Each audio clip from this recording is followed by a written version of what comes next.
بسم اللہ الرحمن الرحیم۔ اور اللہ نے اس وعدہ نصرت کو تمہارے لیے بشارت کا ذریعہ بنایا ہے، نیز اس لیے یہ وعدہ کیا ہے کہ اس کے ذریعے تمہارے دل اطمینان پا جائیں، اور اصل مدد بھی وہی ہے جو غالب اور حکمت والے اللہ کی جانب سے ہو۔ اللہ اسی طرح کرے گا، اور اس کا نتیجہ یہ ہوگا کہ جن لوگوں نے کفر کا ارتکاب کیا ہے ان کے ایک حصے کو ہلاک کر دے گا اور کچھ لوگوں کو رسوا کر کے واپس کر دے گا، سو وہ نامراد ہو کر واپس جائیں گے۔ کفار کو سزا دینے یا انہیں معاف کر دینے کے اس خدائی کام میں اے رسول تمہارا کچھ اختیار نہیں، خواہ وہ ان پر فضل سے توجہ فرمائے، خواہ اس لیے کہ وہ ظالم ہیں انہیں سزا دے، کیونکہ جو کچھ آسمانوں میں ہے اور جو کچھ زمین میں ہے سب اللہ ہی کا ہے۔ وہ جس کی چاہتا ہے حفاظت فرماتا ہے اور جسے چاہتا ہے سزا دیتا ہے، لیکن اللہ بہت حفاظت کرنے والا، بار بار رحم کرنے والا ہے۔ اے وہ لوگو جو ایمان لائے ہو، کسی قسم کا سود بھی اپنے مال کے بڑھانے چڑھانے کے لیے نہ کھاؤ، اس کی بنیاد یہ ہے کہ وہ بڑھتا چڑھتا چلا جاتا ہے۔ اللہ کا تقوی اختیار کرو تاکہ تم دین و دنیا میں بامراد ہو جاؤ، اور اس آگ سے بچو جو اس حکم کے منکروں کے لیے تیار کی گئی ہے، اور اللہ اور اس کے رسول کی اطاعت کرو تاکہ تم پر رحم کیا جائے، اور اپنے رب کی طرف سے آنے والی حفاظت اور اس کی جنت کی طرف جلد بڑھو جس کی وسعت کئی آسمانوں اور زمین جیسی ہے۔ یہ ان متقیوں کے لیے تیار کی گئی ہے جو آسودگی اور تنگی غرض ہر حال میں اللہ کی راہ میں خرچ کرتے ہیں، اور اپنا غصہ دبا لینے والے اور لوگوں سے درگزر کرنے والے ہیں۔ اللہ ایسے اعلیٰ درجہ کے کام کرنے والوں سے محبت کرتا ہے، اور جو ایسے ہیں کہ جب کوئی برا کام کر بیٹھیں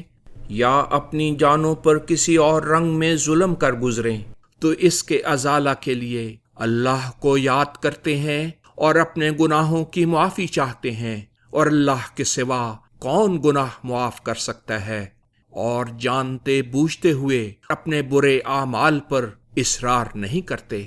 یہی وہ لوگ ہیں جن کی جزا ان کے رب کی عطا کردہ حفاظت اور ایسے باغات ہیں جن کے نیچے سے انہیں سرسبز و شاداب رکھنے کے لیے نہریں بہتی ہیں۔ وہ ان باغات میں رہ پڑنے والے ہوں گے، اور نیک کام کرنے والوں کا یہ بدلہ کیا ہی اچھا ہے۔ تم سے پہلے کئی دور گزر چکے ہیں، سو تم زمین میں چلو پھرو اور دیکھو کہ سچائی کے جھٹلانے والوں کا کیا انجام ہوا۔ یہ قرآن لوگوں کے لیے اظہار حقیقت اور متقیوں کے لیے موجب ہدایت اور برائیوں کا بد انجام بتا کر اس سے روکنے اور اچھی باتوں کو یاد دلا کر ان میں خشیت پیدا کرنے کا ذریعہ ہے۔ اے مومنو، نہ ہمت ہارو اور نہ غم کھاؤ، اور جب کہ تم مومن ہو تو تم ہی غالب رہو گے۔ اگر جنگ احد میں تمہیں کوئی زخم پہنچا ہے تو یقیناً ویسا ہی زخم اس جنگ میں اس تمہارے مخالف گروہ کو بھی لگا ہے، اور یہ نشیب و فراز کے وہ دن ہیں جنہیں ہم لوگوں کے درمیان گردش دیتے رہتے ہیں، اور تمہیں جو یہ زخم پہنچا ہے تو اور باتوں کے علاوہ اس کا ایک نتیجہ یہ ہوا کہ اللہ نے ان لوگوں کو جو ایمان لائے ہیں ممتاز کر دیا، اور تم میں سے بعض کو شہداء کا رتبہ عطا فرمایا، اور اللہ ظالموں کو پسند نہیں کرتا۔ اور یہ نتیجہ بھی ہوا کہ ان لوگوں کو جو ایمان لا چکے ہیں آلائشوں سے پاک و صاف کر کے کندن بنا دیا، اور ایسے سامان کر دیے کہ کافروں کو بتدریج ملیا میٹ کر دے۔ کیا تم نے یہ سمجھ رکھا تھا کہ بس یوں ہی جنت میں چلے جاؤ گے؟ حالانکہ ابھی اللہ نے تم میں سے جو اس کی راہ کے مجاہد ہیں انہیں دوسروں سے ممتاز نہیں کیا، اور نہ اب تک صابروں کو ممتاز کیا ہے۔ اور تم تو شہادت کی موت کی تمنا اس کے آنے سے پہلے کیا کرتے تھے، سو لو اب تم نے اس پر نظر کر لی ہے، اور تم اور بھی بہت سے عجائبات دیکھو گے۔ محمد تو صرف ایک رسول ہیں، اس سے پہلے سب رسول فوت ہو کر گزر چکے ہیں۔ کیا اگر وہ بھی طبعی موت سے فوت ہو جائیں یا بفرض محال قتل کر دیے جائیں تو کیا تم لوگ الٹے پاؤں اپنی ایڑیوں کے بل پھر جاؤ گے؟ اور یاد رکھو، جو شخص اپنی ایڑیوں کے بل پھر جائے گا تو وہ اللہ کا کچھ بھی نہ بگاڑ سکے گا۔ البتہ شکر گزار یاد رکھیں کہ اللہ شکر ادا کرنے والوں کو ضرور جزا دے گا۔ کوئی متنفس بھی اللہ کے اذن کے بغیر نہیں مر سکتا۔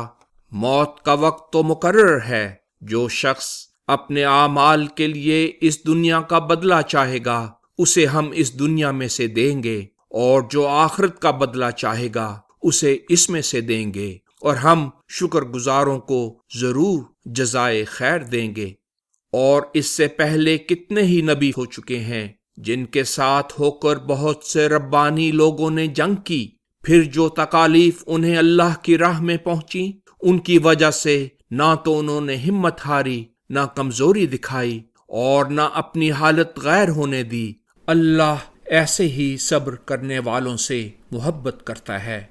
اور ان کی دعا بس یہ تھی کہ انہوں نے کہا، اے ہمارے رب، ہماری کوتاہیاں اور خود ہمارے اپنے معاملے میں حدود سے تجاوز سے ہماری حفاظت فرما، ہمارے قدم جما دے اور کافر لوگوں کے مقابلے میں ہماری مدد فرما۔ سو اللہ نے انہیں دنیا کا ثواب بھی دیا اور بہتر سے بہتر ثواب آخرت بھی عطا کیا۔ اللہ ایسے ہی نیک عمل لوگوں سے محبت کرتا ہے۔ اے وہ لوگوں جو ایمان لائے ہو،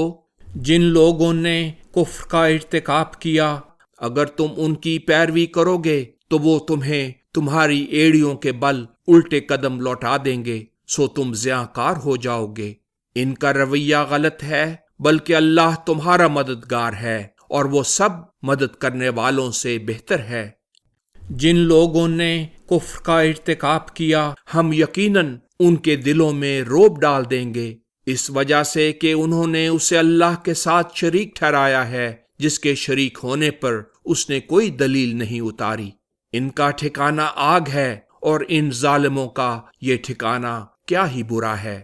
اللہ نے فتح و نصرت دینے کا تم سے اپنا وعدہ تو اس وقت پورا کر دیا تھا جب تم اس کے حکم سے ان کفار کو مار مار کر فنا کر رہے تھے، حتیٰ کہ جب تم خود ہی پھسل گئے اور حکم رسول کے بارے میں باہم جھگڑا کیا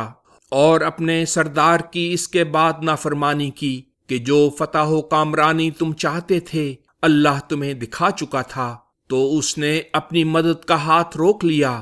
تم میں سے کچھ تو وہ تھے جو دنیا کے خواہاں تھے، اور تم میں سے کچھ وہ تھے جو آخرت کے خواہاں تھے۔ پھر اللہ نے تمہیں ان دشمنوں پر کامل غلبہ پانے سے ہٹا دیا تاکہ تمہاری اصل حالت ظاہر کر دے، اور حق تو یہ ہے کہ اس نے تم سے درگزر ہی کیا، کیونکہ اللہ مومنوں پر فضل کرنے والا ہے۔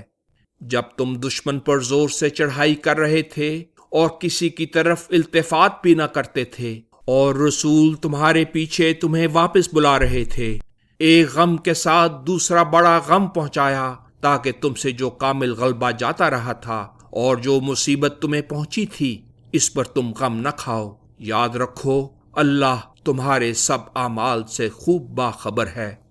پھر اس نے اس غم کے بعد تم پر ہلکی سی پرسکون نیند طاری کر دی، جس نے تم میں سے ایک حصے کو اپنی لپیٹ میں لے لیا۔ کچھ منافق لوگ تھے جنہیں ان کی اپنی جانوں نے فکر مند کر رکھا تھا، وہ اللہ پر ناحق جاہلانہ بدگمانی کر رہے تھے۔ وہ کہہ رہے تھے، کیا قیادت کے معاملات میں ہمارا بھی کوئی دخل ہے؟ کہہ دیجئے، اختیار تو سب کا سب اللہ ہی کو حاصل ہے۔ دراصل یہ منافق اپنے دلوں میں وہ باتیں چھپاتے ہیں جو تم پر ظاہر نہیں کرتے۔ وہ کہتے ہیں، اگر قیادت کے معاملات میں ہمارا کچھ بھی اختیار ہوتا تو ہم یہاں نہ مارے جاتے۔ کہہ دیجئے، اگر تم اپنے گھروں ہی میں رہتے تو بھی جن لوگوں کے لیے قتل ہونا لکھا جا چکا تھا وہ ضرور اپنے گرنے اور مرنے کی جگہوں کی طرف نکل آتے۔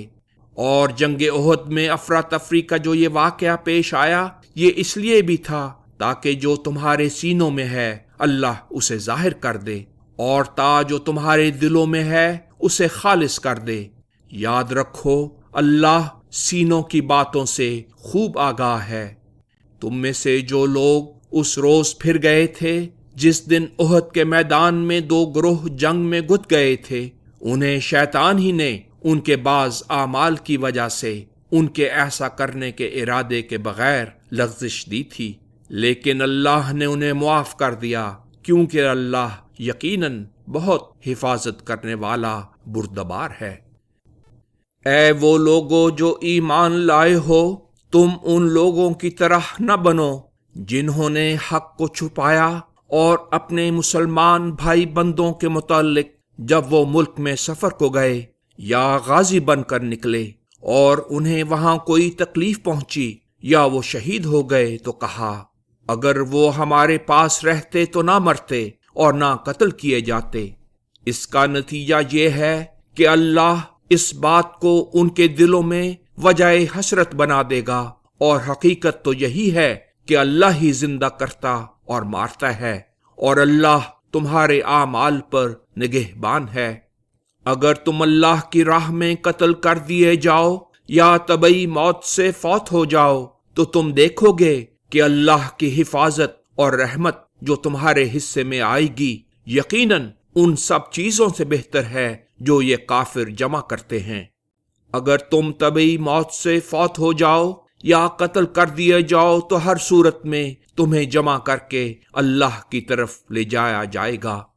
سو اے رسول، اللہ کی خاص رحمت ہی کی وجہ سے تم ان کے لیے نرم دل واقع ہوئے ہو، اور اگر کہیں تم تند خو اور سنگ دل ہوتے تو یہ لوگ تمہارے تو گرد و پیش سے بکھر جاتے۔ بس ان سے درگزر ہی کرو اور ان کے لیے حفاظت مانگو، اور ملت کے معاملات میں ان سے مشورہ لیتے رہو، اور مشورے کے بعد کسی رائے پر جب اپنا عزم مستحکم کر لو تو اللہ ہی پر توکل کرو، کیونکہ اللہ توکل کرنے والوں سے یقیناً محبت کرتا ہے۔ اگر اللہ تمہاری مدد کرے تو تم پر کوئی غالب نہیں آ سکتا، اور اگر وہ تمہیں چھوڑ دے تو اس کے سوا کون ہے جو تمہاری مدد کرے گا؟ اس لیے مومنوں کو اللہ ہی پر توکل کرنا چاہیے۔ کسی نبی کے شایان شان نہیں کہ وہ بے وفائی اور خیانت کرے، اور جو شخص بھی بے وفائی اور خیانت کرے گا قیامت کے دن اس کا وبال اٹھائے ہوئے آئے گا، پھر ہر شخص کو اس کے اعمال کے بدلے پورے کے پورے اجر دے دیے جائیں گے، اور لوگوں پر کوئی ظلم نہیں کیا جائے گا۔ تو کیا جس شخص نے ہمیشہ اللہ کی رضا کی پیروی کی وہ اس شخص کی طرح ہو سکتا ہے جو اللہ کی ناراضی کا محل ہوا اور جس کا ٹھکانہ جہنم ہے، اور وہ پہنچنے کی بہت ہی بری جگہ ہے؟ وہ الہی رضا پر چلنے والے اللہ کے ہاں بڑے درجات رکھتے ہیں، اور اللہ ان کے اعمال کا نگہبان ہے۔